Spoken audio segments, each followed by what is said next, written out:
Welcome to my class. This video lecture is on depreciation part 4. इसके अंदर हम एक depreciation schedule fully generalized बनाएंगे, उसके अंदर हम garbage cleaning को implement करेंगे और साथ में total depreciation का amount भी हम देंगे.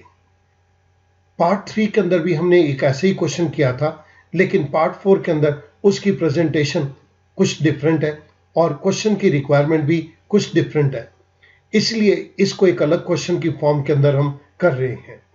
मैं सबसे पहले आपके सामने क्वेश्चन को टेकअप कर रहा हूं. क्वेश्चन के अंदर मेरे को कुछ ऐसा दिया गया है. Given below are the particulars of fix assets purchase this year.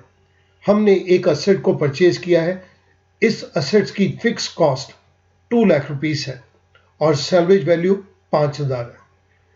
जो life of the fix assets है ये वेरी कर सकती है 1 साल से 40 साल के अंदर, और डीबी मेथड के अंदर हमने मंथ्स को भी यहां पर देना है. तो यहां पर दे दिया months in the first year 1 to 12. मैं इन पैरामीटर्स को लेके आपके सामने क्वेश्चन को टेकअप कर रहा हूं. इस क्वेश्चन के हमें इस फॉर्मेट के अंदर आउटपुट देनी है. You are required to prepare generalize depreciation schedule in the given format. So मैं ये बेसिक फैक्टर्स और ये डेप्रिसिएशन शेड्यूल अपनी एक अलग शीट के ऊपर मैंने ये बना लिया.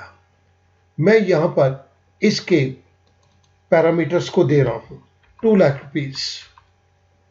The cost of the fix assets is 2 lakh rupees. The salvage value is 5000 rupees. ये पैरामीटर्स हमें दिए गए हैं.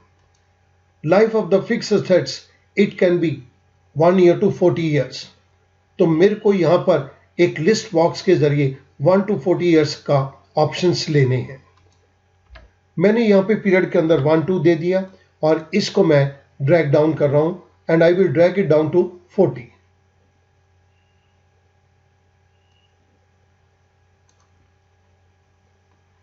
ये मैंने पीरियड को 1 to 40 ड्रैग डाउन कर लिया. अब मैं इस सेल के अंदर क्लिक करके I go to data tab, I go to data validation. Data validation के अंदर अलाउ बॉक्स के अंदर मैंने लिस्ट कमांड को चूज किया और सोर्स के अंदर क्लिक कर दिया, और सोर्स के अंदर क्लिक करने के बाद मैंने ये 1 to 40 की रेंज दे दी. आई से ओके. आप देख रहे हैं कि यहां पर एक ड्रॉप डाउन एरो आ गया है. मैं यहां पर कोई भी टाइम पीरियड को चूज कर सकता हूं. लेट्स अज्यूम कि मैंने इसके अंदर ये 40 ईयर्स को ही चूज किया. मैं इनका फॉन्ट साइज बढ़ा देता हूं और इसके भी फॉन्ट साइज को मैं इंक्रीज कर देता हूं ताकि आपको विजिबल रहे. Months in the first year के अंदर मुझे 1 साल के अंदर 12 महीने हैं, तो मुझे यहां पर 1 to 12 मंथ्स देने हैं. मैं एक बार फिर लिस्ट कमांड को यूज करूंगा. I go to data tab. In the data tab data validation.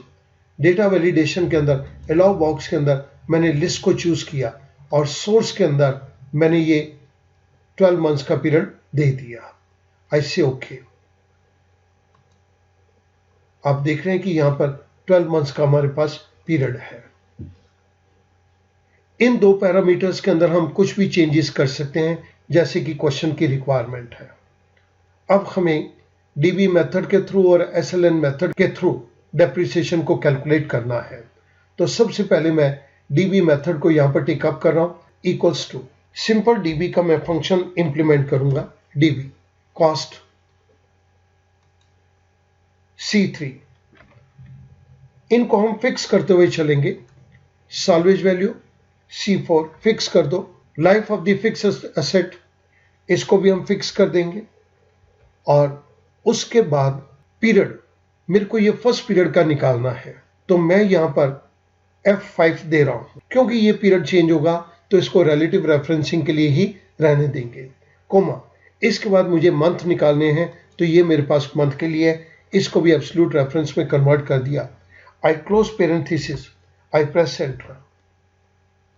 मेरे पास यहां पर डीबी मेथड के थ्रू फर्स्ट ईयर का डेप्रिसिएशन निकलकर आ गया. इसके बाद मैं एसएलएन का मेथड अप्लाई करूंगा और यहां पर मैं एसएलएन के थ्रू डेप्रिसिएशन को कैलकुलेट करूंगा. सबसे पहला पैरामीटर कॉस्ट, F4 प्रेस कर दिया, सॉल्वेज वैल्यू F4 प्रेस कर दिया, लाइफ F4 को प्रेस कर दिया, पेरेंथेसिस क्लोज, आई प्रेस एंटर। लेकिन स्टूडेंट, क्योंकि हम यहां पर डीबी का मंथ्स में निकाल रहे हैं और अगर हम इसको एज इट इज निकालेंगे तो ये हमें पूरे साल का दे देगा। अगर मुझे एक महीने का निकालना है SLN के थ्रू तो मैं यहां पर इसको मल्टीप्लाई करूंगा, multiply this one divide by 12। ये मेरे पास 12 महीने का SLN मेथड के थ्रू अमाउंट निकल कर आ गया। मैं सेकेंड पीरियड के अंदर गार्बेज क्लीनिंग को इंप्लीमेंट करूंगा, तो मैं यहां से 2 को ये हटा रहा हूं और यहां पर मैं equals to if F5 is equals to C5, अगर तो ये 140 के बराबर है तो यहां पर डबल कोट के अंदर टोटल दे दो। क्योंकि हम ये जानते हैं ये बराबर नहीं है तो ये टोटल वाला ट्रू पार्ट एग्जीक्यूट नहीं करेगा, ये नेक्स्ट फॉल्स वाले पार्ट में आ जाएगा और फॉल्स वाले पार्ट के अंदर एक नया इफ दिया गया है। If F5 is less than C5, अगर तो ये C5 से कम है, क्या 140 से कम है? ट्रू, 140 से कम है तो यहां पर हम इसकी वैल्यू के अंदर एक और ऐड कर देंगे, नहीं तो इसको ब्लैंक छोड़ दो।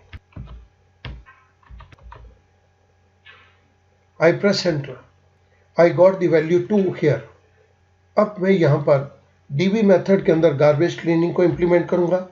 If F6 is equals to total, अगर तो यहां पर टोटल लिखा है तो सम कर दो G5 टू G5।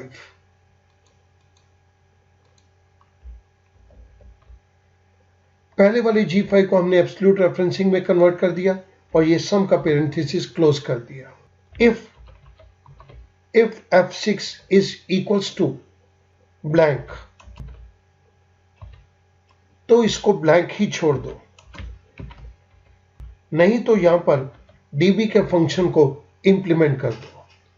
डीबी का फंक्शन कह रहा है कॉस्ट, F4 को प्रेस करते हुए चलेंगे, salvage F4, again life F4,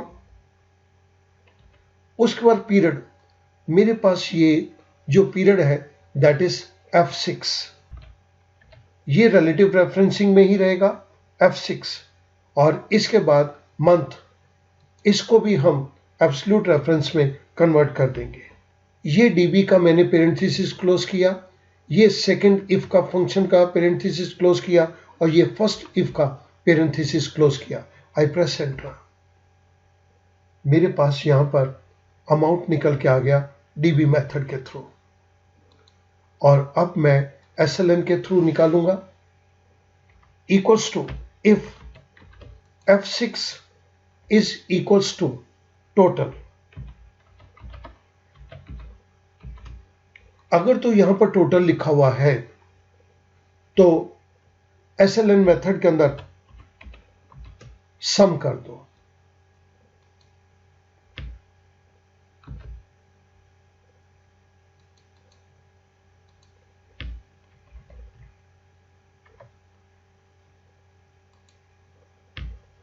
हमने फर्स्ट H5 को एब्सोल्यूट रेफरेंस में और सेकंड H5 को रिलेटिव रेफरेंस में कन्वर्ट कर दिया ताकि ये रनिंग टोटल को कैलकुलेट कर सके। अब स्टूडेंट जरा देखिएगा, अगर तो यहां पर टोटल लिखा हुआ है तो सम कर दो, लेकिन यहां पर तो टोटल नहीं लिखा हुआ, तो यहां पर मैं एक और इफ फंक्शन को इंप्लीमेंट करूंगा। अगर इस जगह पर ब्लैंक है तो ये ब्लैंक ही छोड़ दो, नहीं तो यहां पर SLN मेथड को कैलकुलेट कर दो।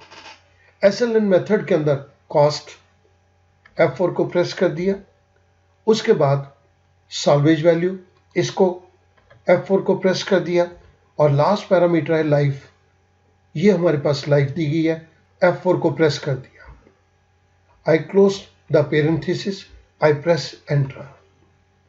स्टूडेंट इसको ध्यान दीजिएगा, इफ F6 अगर तो ये चीज यहां पर टोटल है तो SLN का सम कर दो, अगर नहीं है, जो कि नहीं है हमारे इस केस के अंदर, तो एक फॉल्स पार्ट में आ जाओ।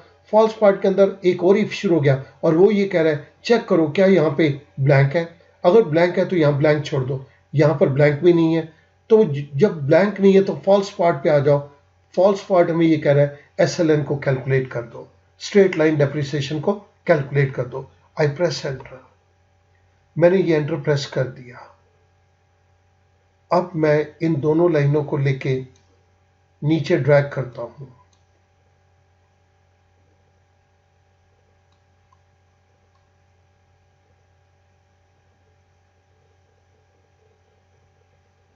हमने 40 साल लाइफ पीरियड लिया था, आप देख रहे हैं कि 40 साल के बाद हमारे पास जो टोटल डेप्रिसिएशन अमाउंट है वो निकल के आ गया।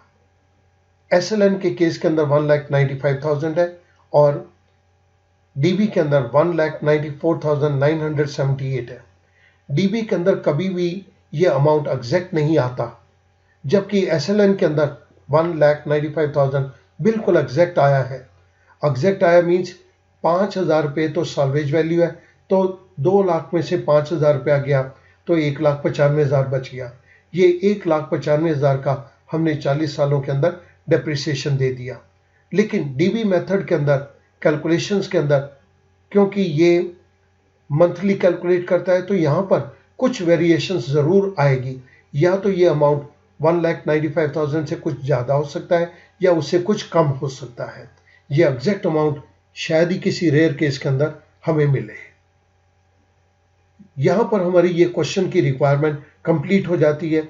मैं इस पीरियड को कम करके भी चेक करता हूँ। मान लीजिए अब मैंने चेक किया कि 10 ईयर के अंदर बताओ, तो आप देख रहे हैं कि 10 ईयर के अंदर ये हमारे को पूरा का पूरा अमाउंट कैलकुलेट करके दे रहा है, और यहाँ पर भी SLN 195 आ रहा है, जबकि DB मेथड के अंदर ये अमाउंट कुछ कम रह गया। इस तरह से ये हमारे क्वेश्चन की रिक्वायरमेंट कंप्लीट होती है। स्टूडेंट, मैंने जिन फंक्शंस को इसके अंदर यूज किया है, मैं आपकी रेफरेंस के लिए उन फंक्शंस को यहाँ पर लिख के दे रहा हूँ ताकि आपको ये समझना बहुत आसान हो जाए। फर्स्ट लाइन के अंदर हमने 2 फंक्शन डायरेक्टली अप्लाई किए, DB और SLN, और सेकेंड लाइन के अंदर हमने पीरियड को भी अप्लाई किया है, DB को भी और SLN मेथड को भी। I hope that now this question will be very much easy for you. अगर कहीं पे कंफ्यूजन हो तो आप इन फॉर्मूलाज के द्वारा अपने कंफ्यूजन को दूर कर सकते हैं। Thank you very much.